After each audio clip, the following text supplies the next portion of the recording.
नमस्कार श्रोते हो, दीपक रेगे कथाकथन चॅनलवर तुम्हा सगळ्यांचं मनापासून स्वागत.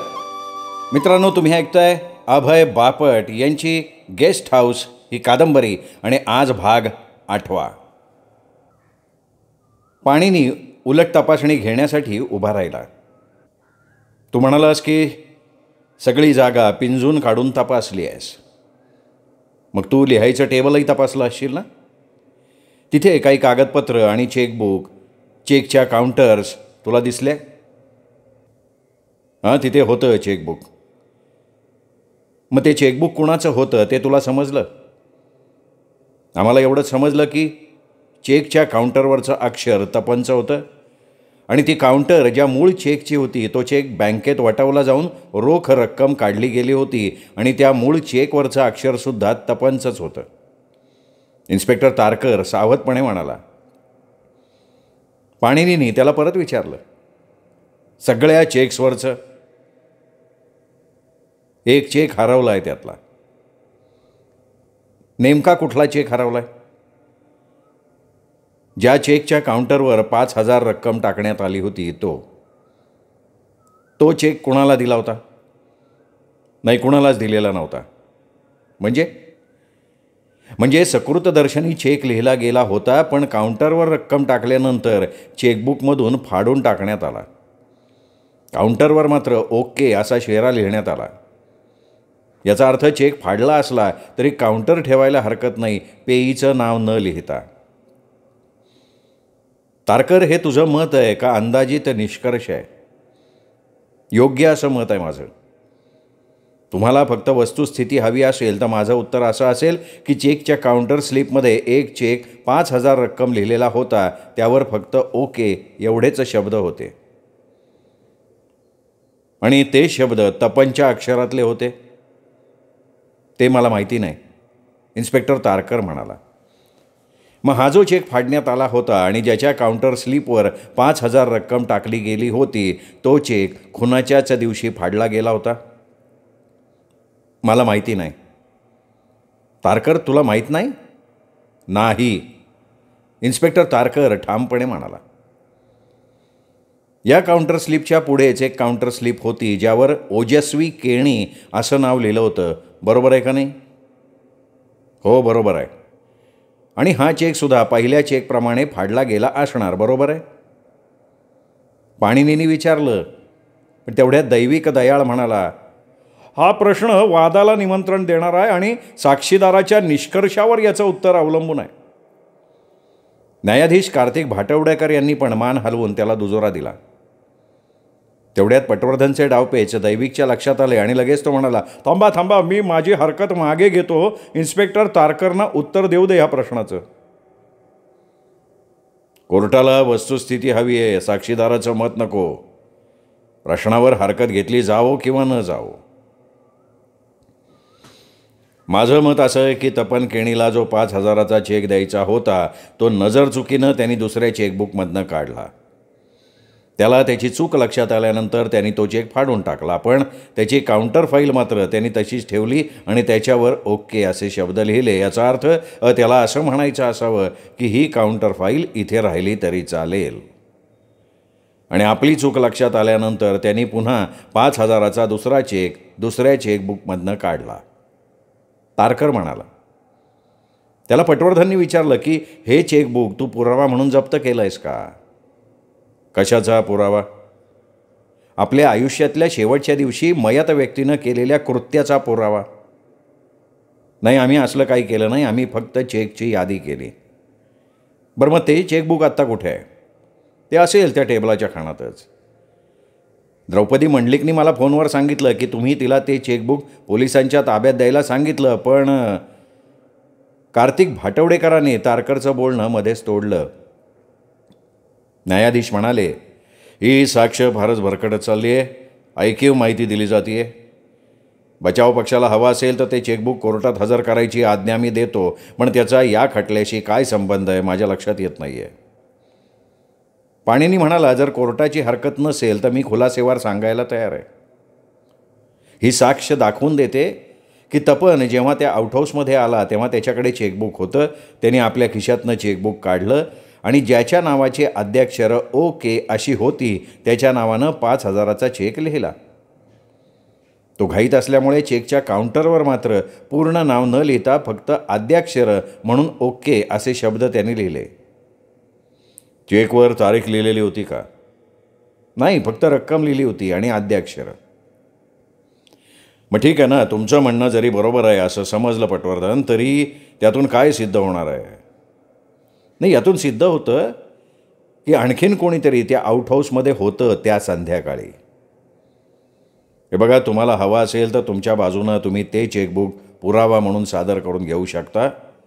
पण मी तुम्हाला सांगतो की त्यातून त्या आउट हाऊसमध्ये आणखीन कोणीतरी होतं हे सिद्ध करण्यासाठी ते चेकबुक पुरावा म्हणून कितपत उपयोगी ठरेल याची मला शंका आहे. तुम्हाला उलट तपासणीत आणखीन काही प्रश्न विचारायचे आहेत? नाही, मला या साक्षीदाराला आणखीन कुठलेही प्रश्न उलट तपासणीत विचारायचे नाहीत. That's all your honour. Panini म्हणाला, खुर्चीत बसला. सरकार पक्षाला आता तरी कोणीही साक्षीदार आणायचा नाही, निदान आत्ता तरी, दैविक दयाळ म्हणाला. एक मिनिट मी बोलू इच्छितो. पाणिनी पटवर्धन पुन्हा खुर्चीतनं उठून उभा राहून म्हणाला, प्रभाकर लघाटे या पोलीस अधिकाऱ्याची उलट तपासणी घ्यायचा मला हक्क आहे. हो, खरंच तुम्ही तसं म्हणाला होतात मिस्टर पटवर्धन. मी निरोप दिला आहे प्रभाकर लघाटेला बोलावण्यासाठी, दैविक दयाळ म्हटला आणि आपल्या शेजारी बसलेल्या सहकार्याच्या कानात काहीतरी कुजबुजला. दैविकच्या शेजारी बसलेल्या त्या अधिकाऱ्यानं दैविक दयाळला काहीतरी सांगितलं आणि त्यावर प्रतिक्रिया म्हणून दैविकच्या कपाळावर आठ्या पडल्या. त्याचा चेहरा पडला. हताशपणे तो उठून उभा राहिला आणि न्यायाधीशांना म्हणाला, माफ करा, पण अत्यंत विचित्र परिस्थिती उद्भवली आहे. आम्ही प्रभाकर लघाटेला संपर्क करायचा प्रयत्न केला, पण आज त्याची सुट्टी आहे आणि तो कुठे गेला आहे माहिती नाही. त्याच्याशी संपर्क होऊ शकत नाही.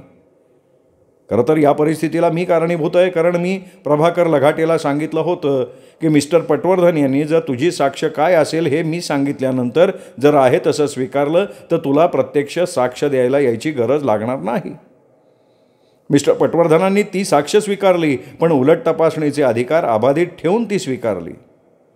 म्हणजे प्रत्यक्षात ते प्रभाकर लघाटेला उलट तपासणीसाठी कधीही बोलवू शकत होते, पण ही गोष्ट आमच्या ऑफिसमार्फत प्रभाकर लघाटेला स्पष्टपणे सांगण्यात आली नाही. त्यामुळे तो सुट्टी घेऊन बाहेर गेला. आता त्याच्याशी संपर्क होऊ शकत नाही. पुनश्च एकदा मी दिलगिरी व्यक्त करतो आणि त्या बदल्यात मी एक प्रस्ताव असा देतो की मिस्टर पाणिनी पटवर्धन यांनी त्याची उलट तपासणी काय असणार आहे आणि त्यातून त्यांना कुठले मुद्दे सिद्ध करायचेत हे जर स्पष्ट केलं तर मी त्यांची उलट तपासणी आहे तशी स्वीकार करेन. यामुळे कोर्टाचा वेळ वाचेल. या निवेदनावर कोर्टानं काही निर्णय देण्यापूर्वीच पाणिनींनी ही गोष्ट मान्य नसल्याचं मान हलवून दर्शवलं. प्रभाकर लघाटेची उलट तपासणी घ्यायचा मला पूर्ण अधिकार आहे तसं ठरलेलं होतं आणि सरकार पक्षानं ते मान्य केलं होतं. या सगळ्याचा परिणाम म्हणून न्यायाधीशांच्या कपाळावर रागानं आठ्या पडल्या. मिस्टर पटवर्धन, तुम्हाला उलट तपासणीत काय सिद्ध करायचं आहे हे तुमच्या मनात असणार, ते आम्हाला सांगण्यात काय हरकत आहे? अगदी प्रामाणिकपणे सांगायचं तर मी एक विशिष्ट सिद्धांत मनाशी ठरवून किंवा एक विशिष्ट व्यूहरचना मनाशी ठरवून प्रभाकर लघाटेची उलट तपासणी घ्यायचं ठरवलेलं आहे. आणि जोपर्यंत मी प्रभाकर लघाटेला सुरुवातीचे काही प्रश्न विचारत नाही तोपर्यंत ती व्यूहरचना मला आत्ता कोणालाही कळू द्यायची नाही. हा साक्षीदार म्हणजे एक पोलीस अधिकारी आहे आणि तो सरकार पक्षाच्या तर्फे साक्षीदार म्हणून आला आहे. माझ्या उलट तपासणीत त्यांच्या त्या साक्षीदारावर मी जो काही हल्ला करणार आहे तो मी सरकार पक्षाला का स्पष्ट करायचा? पाणिनींनी शांतपणे आणि स्पष्टपणे प्रतिप्रश्न केला. तुम्हाला त्याच्या साक्षीबद्दल संदेह आहे का मनात? साक्षीबद्दल सुद्धा आहे आणि त्याच्या प्रामाणिकपणाबद्दल सुद्धा आहे. पाणिनींनी सडेतोड उत्तर दिलं. पण हे हास्यास्पद आहे युअर ऑनर. हा माणूस पोलीस अधिकारी आहे. जेव्हा त्यांनी त्या गाडीवर समन्स शिकवलं तेव्हा त्याला कल्पना नव्हती की तो नेहमीच्या दैनंदिन कामाच्या व्यतिरिक्त वेगळं काहीतरी करतोय. मी त्याच्याशी वैयक्तिक आणि सविस्तर बोललोय. त्यांनी मला जे काही सांगितलं ते सगळं मी कोर्टाला सांगितलंय. त्याची दप्तरी नोंद झालेली आहे. प्रभाकर लघाटेच्या दृष्टीनं तपनची गाडी म्हणजे समन्स लावलेल्या अनेक गाड्यातली एक गाडी होती. दैविक दयाळनं स्वतःची पाठराखण केली. कार्तिक भाटवडेकरांनी पाणिनीकडे प्रश्नार्थक मुद्रेनं बघितलं. नाही, ते काही असू दे, मला त्याची उलट तपासणी घ्यायचीच आहे. कायद्यानं तुम्हाला साक्षीदार समोर आणून उलट तपासणी घ्यायचा अधिकार आहे. कार्तिक भाटवडेकर वैतागले होते. ते पुढे म्हणाले, एकंदरीत हा खटला उद्यापर्यंत लांबणार असं दिसतंय. मला खरं तर हा खटला आजच दुपारी संपवायचा होता. आधीच बरीच प्रकरणं साचून आहेत. आता उद्याचा पूर्ण दिवस जाईल. दोन्ही बाजूचे वकील वेळकाढूपणा करतायत. नाही, पण चूक माझी नाही आहे ना. प्रभाकर लघाटेची सरतपासणी मी मान्य केली, उलट तपासणी केली नाही हे सरकारी पक्षाच्या लक्षात नाही आलं. ठीक आहे, कोर्ट उद्या सकाळी 10 वाजेपर्यंत तहकूब करण्यात येतं आहे. आरोपीला पुन्हा कोठडीत राहू दे. पण पटवर्धन, तुमच्या उलट तपासणीत मला तुमचा विशिष्ट सिद्धांत दिसला नाही तर मात्र तुम्ही खटला लांबवायचा प्रयत्न करताय असं समजीन मी.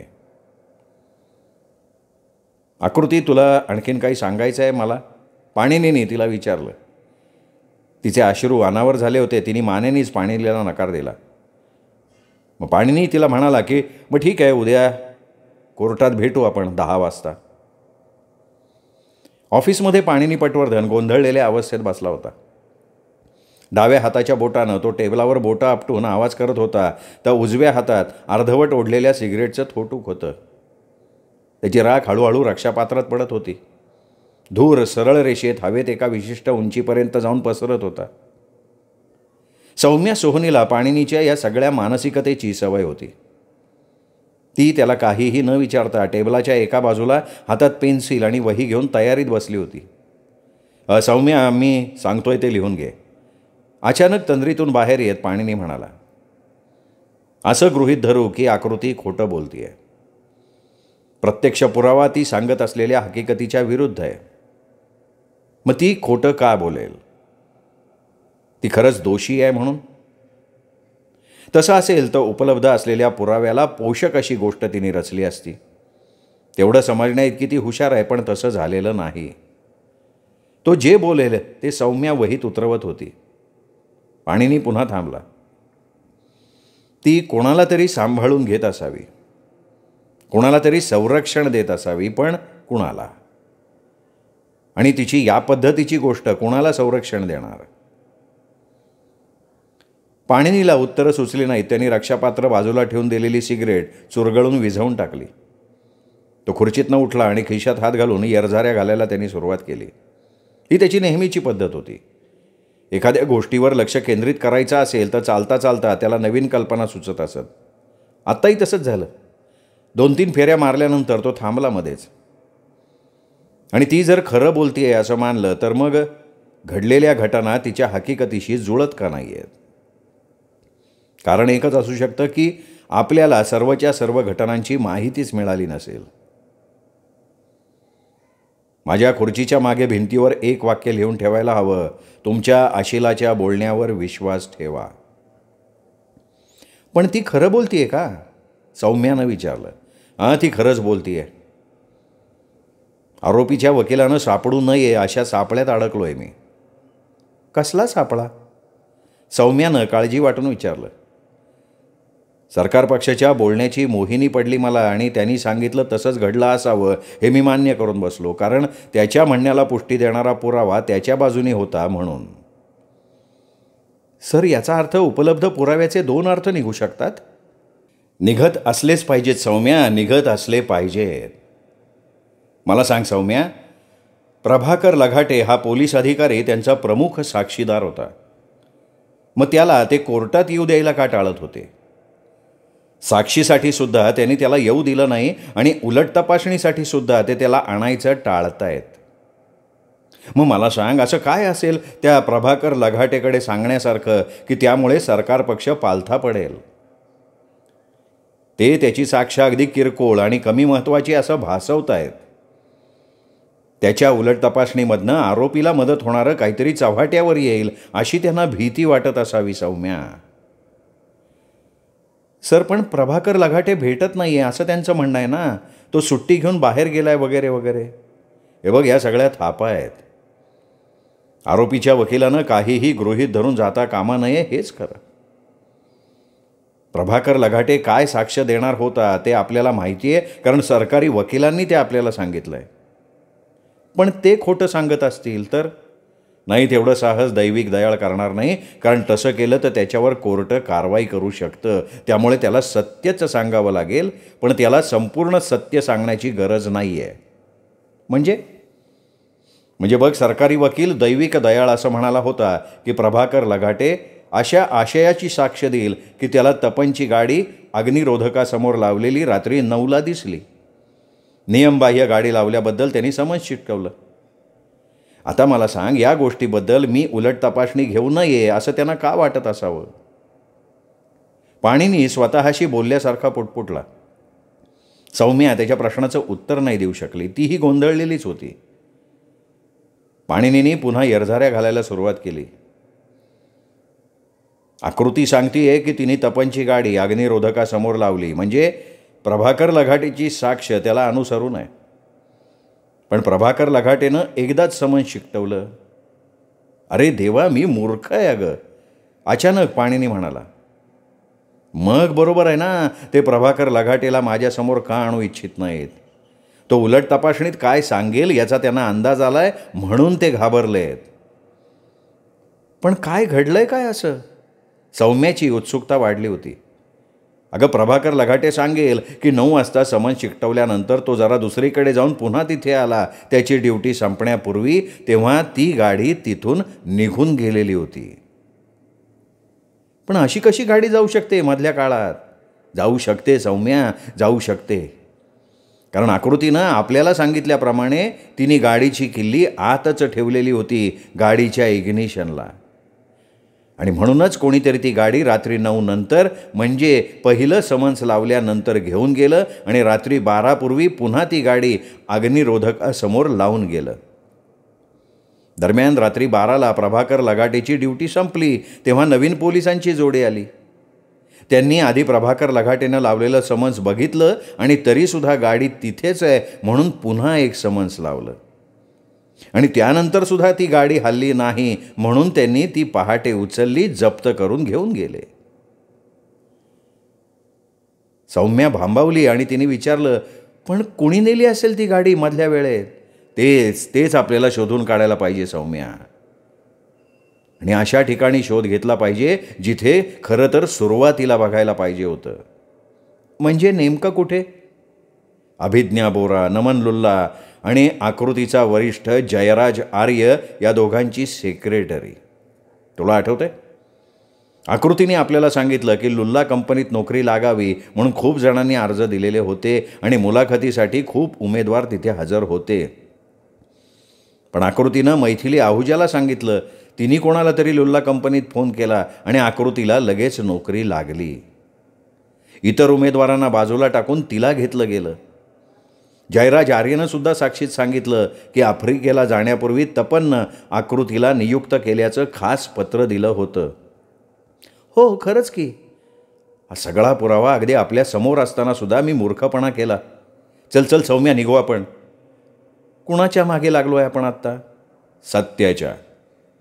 पाणिनीने त्रोटक उत्तर दिलं. दोघेजण खाली उतरले. पाणिनीच्या गाडीतनं लुल्ला कंपनीत जायला निघाले. कंपनीच्या स्वागत कक्षात आल्यावर तिथल्या स्वागतिकेला पाणिनी म्हणाला, मला नमन लुल्लाची सेक्रेटरी अभिज्ञा बोराला आणि मॅनेजर जयराज आर्यांना भेटायचं आहे. मी ॲडव्होकेट पाणिनी पटवर्धन आणि ही आमची भेट फार महत्त्वाची आहे. तिने इंटरकॉम लावला. ती पुढे म्हणाली की अभिज्ञा म्हणते की तुम्हाला भेटलेलं सरकारी वकिलाला चालणार नाही. छान छान छान. तसं असेल तर मी तिला कोर्टाचा समज बजावू शकतो. साक्षीदार म्हणून हजर राहायला लावीन मी तिला. मी त्यात दाखवीन की सरकारी वकिलांच्या भावना जपण्यासाठी म्हणून तिने कोणाशीही बोलायला नकार दिला. थांबा 1 मिनिट थांबा. स्वागतिका घाबरून म्हणाली. तिने पुन्हा इंटरकॉम लावला. घाईघाईत काहीतरी बोलली आणि म्हणाली, त्या भेटतायत तुम्हाला. लिफ्टनं 3ऱ्या मजल्यावर जा, दारातच भेटतील. सौम्य आणि पाणिनी 3ऱ्या मजल्यावर उतरले तेव्हा एका तरुणीनं दारातच त्यांना गाठलं. मी मिस बोरा. पटवर्धन, तुम्ही माझ्या ऑफिसमध्ये याल? तिच्या केबिनमध्ये गेल्यानंतर तिने पाणिनीला विचारलं, मला सांगाल का पटवर्धन काय हवं आहे तुम्हाला? पाणिनीने तिच्याकडे विचारपूर्वक बघितलं आणि म्हणाला, एवढ्या लहान वयात मोठं पद मिळवलं तुम्ही थेट मुद्द्याला हात घाला ना मिस्टर पटवर्धन. ठीक आहे, मला हे जाणून घ्यायचं आहे की लुल्ला कंपनीत नोकरीला लागण्यासाठी आकृतीने मैथिलीला का सांगितलं आणि त्यानंतर 2च दिवसात तपनच्या खास आदेशानं ती नोकरीला कशी लागली? नाही, ते मी नाही सांगू शकत. तुम्हाला जयराज आर्याला सुद्धा भेटायचं आहे ना, त्याला भेटा आणि विचारा हा प्रश्न, तो देईल उत्तर. त्यांनी आधीच साक्षीत सांगितलं आहे की तपनच्या खास आदेशानं ती नोकरीला लागली, ह्यापेक्षा त्यांनी काही सांगितलं नाही. मग मलाही त्याच्यापेक्षा जास्त काही सांगता नाही येणार. मला माहिती आहे की कोणीतरी कोणाच्या तरी ओळखीनं ऑफिसमध्ये कामाला लागत असतं. मी जयराज आर्याला इथे बोलवून घेते. असं म्हणून तिने त्याला इंटरकॉम लावला. इथे मिस्टर पटवर्धन आलेत, त्यांच्याबरोबर त्यांचे सेक्रेटरी आहेत. जे काही बोललं जाईल त्याची नोंद त्या वहीत करायच्या तयारीनं आल्यात. त्यांना हे हवं आहे की इतर सगळ्या उमेदवारांना मागे टाकून आकृती थेट तपनच्या वशिल्यानं या कंपनीत कशी काय नोकरीला लागली, तेव्हा तुम्ही इथे येऊन पटवर्धनच्या प्रश्नाचं उत्तर द्याल.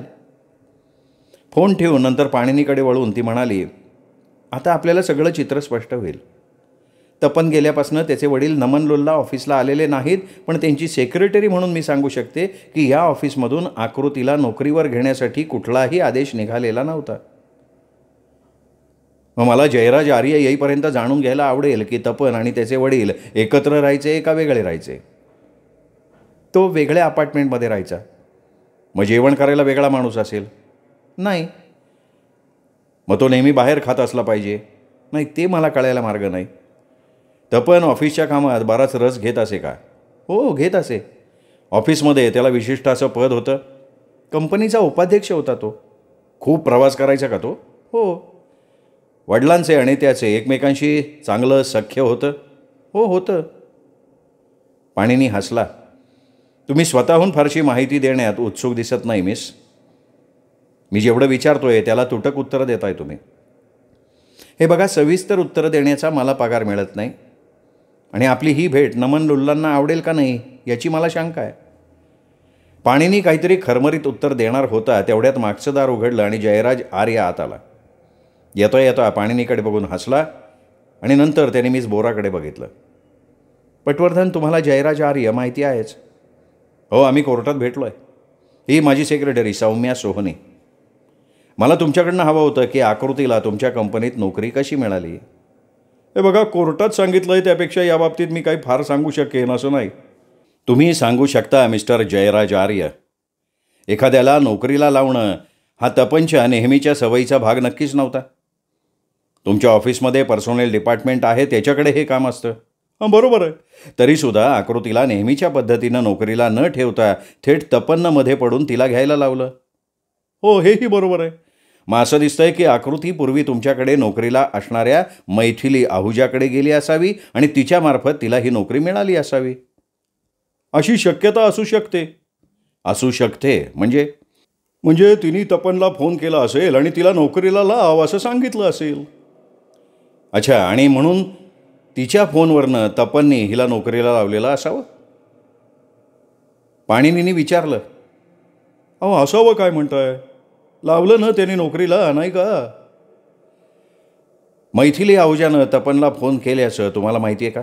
नाही, मला नाही माहिती. तुम्ही जे सांगितलं त्यावरून मी अनुमान काढलं. ती तुमची अशील आहे. तिने तुम्हाला सांगितलं असेलच ना तिला कशी मिळाली नोकरी ते. नाही, तिला ते माहिती नाही आहे. जयराज आर्यनं खांदे उडवले. त्याला मी काय करणार अशा आशयाचा भाव त्यातून जाणवला. ती एवढ्या मोठ्या पदाधिकाऱ्याच्या मार्फत लागलेली असूनसुद्धा तिला रागवताना तुम्हाला संकोच किंवा भीती वाटली नाही? मी माझ्या ऑफिसमध्ये नेहमी कार्यक्षमता आणि शिस्त टिकवण्याचा प्रयत्न करतो. कुणी कुणाच्याही वशिल्यानं लागलं असलं तरी मी त्याला फारशी किंमत देत नाही. आकृती कामावर रुजू होणार आहे हे पहिल्यांदा तुम्हाला कधी कळलं? तपननी सांगितलं. त्यांनी एक घडी घातलेला कागद मला दिला आणि सांगितलं की एक तज्ज्ञ स्टेनोग्राफर म्हणून चांगल्या पगारावर हिला ठेवून घे.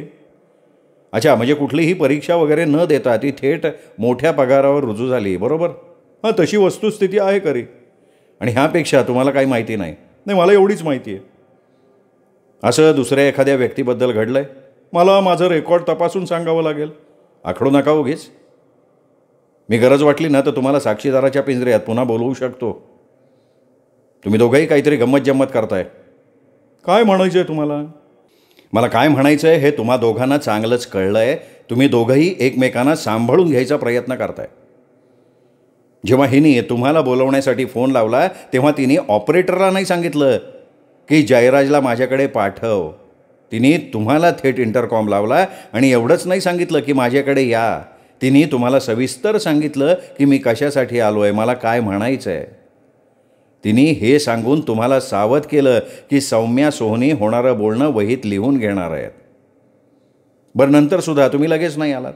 बराच वेळ लावलात तुम्ही तुमची उत्तरं तयार ठेवण्यासाठी. पाणिनीने त्याच्यावर बॉम्बगोळाच टाकला. तेव्हा हे बघा मिस्टर जयराज आर्य, तुमची खेळी बंद करा आणि मला सांगा, ज्या पद्धतीनं आकृती थेट लुल्लाच्या संबंधातून लागली तसं आणखीन कोण लागलं इथे कामाला? माझ्या माहितीत एकच व्यक्ती आहे. कोण आहे ती? मैथिली आहुजा. माय गॉड, मिस बोरा उद्गारली. डोकं ठिकाणावर आहे का तुमचं जयराज आर्य? काय उपयोग आहे आता टोलवाटोलवी करून? तुम्ही पटवर्धनांना कोर्टात बघितलेलं नाही आहे, मी बघितलं आहे. ते जे बोलतील ना ते करतील. आणि आता मी जर सांगितलं नाही तर हे सगळं कोर्टात सांगायला लावून आपले वाभाडे काढतील ते. मग मला हे समजलं नाही की तुम्ही दोघंही ही गोष्ट लपवून का ठेवत होतात? मिस्टर पटवर्धन, अत्यंत थंड स्वरात मिस बोरा म्हणाली, आपण ही मुलाखत इथेच थांबू. तुम्हाला हवी असलेली सगळी माहिती मिळाली आहे. आम्हाला एवढंच माहिती होतं आणि आम्ही तुम्हाला ते सांगितलं आहे. ठीक आहे, तुम्हाला तसं हवं असेल तर तसं घ्या, पाणिनी म्हणाला आणि त्याने खिशातनं कोर्टाच्या सही शिक्क्याचं दस्त काढून एक मिस बोराला दिलं आणि एक जयराज आर्याला. काय आहे हे? बचाव पक्षाच्या वतीनं उद्या सकाळी कोर्टात साक्ष देण्यासाठी हजर राहावं म्हणून हे तुम्हाला समन्स देतोय मी. आज अर्धवट राहिलेली माहिती मी उद्या कोर्टात सगळ्यांच्या समक्ष घेईन, पाणिनी म्हणाला आणि सौम्याला घेऊन तिथनं बाहेर पडला. श्रोतेहो, हा 7वा भाग इथेच संपला. 8वा भाग उद्या. तोपर्यंत नमस्कार मित्रहो.